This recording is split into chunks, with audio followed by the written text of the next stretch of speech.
Yes, this one's for you, Andrew. This was good, but at the same time, I was left a little disappointed, not from you, but because you weren't able to actually argue the ought. And so my question to you, Andrew, is if you came with any idea of if he actually would have an ought. Obviously, that's not your responsibility. What would your defense be? In my opening statement, I predicted that Dinesh would not actually have an ought for this. Now, to be perfectly fair, and I'm going to be fair to my opponent, right? It was a spirited debate. I get all that. It is the harder position. It is literally the harder position. And usually you guys are just used to me taking the harder position. But for once, he had to defend a position. I thought it was important that he did. But I did not think he would have an ought, no, because I don't think it's easy to make one for this. All right. So let me say a word about this.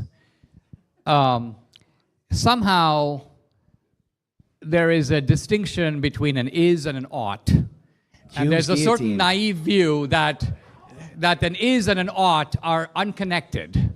That somehow if you say an is, no ought follows from the is. This is it doesn't. It doesn't. It's called Hume's guillotine. Yeah, exactly. And Hume is not only out of step with the mainstream of philosophy, it would... Hold on, I do.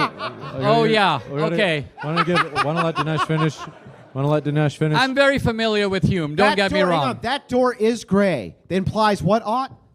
Okay. That door is gray. Okay. What implies what ought? All right. I am an author. I ought to write some books. I just gave you an is that implies an ought. I am an author. That's an is. I ought to write some books. He is a doctor.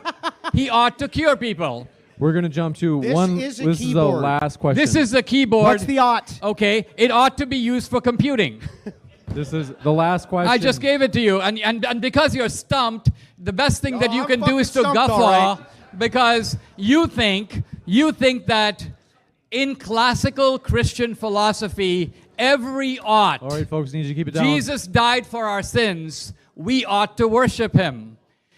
Is and ought is more closely connected than Hume conceded. Hume wanted to attack morality. And his way of attacking morality is to put all of morality in the ought column, and therefore to say that no ought can come out of an is. You think Aristotle would have agreed with that? You just said, well, first of No. all, these are two different philosophies, but you just said, I said this is a keyboard, and you said you ought to use it. It ought to be used for... Hang on. All I'm asking, I'm just going to ask a simple question. How do we get to the I ought to use it? Because I described that it is that thing.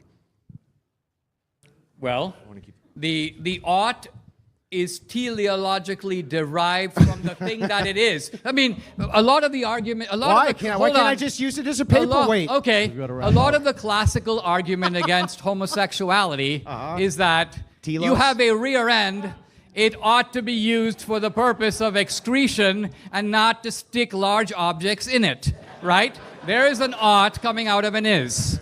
There you go. That does not defer an ought from an is. Women are constructed in a certain way. We do. Hold on. Women are built in a certain way. That is the is, right?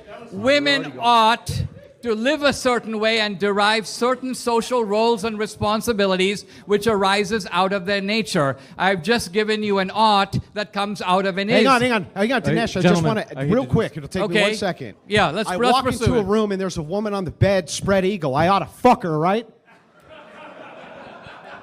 Is that what I said? No, that's what I'm asking. No. Why not? The telos, man. My penis goes there, bro.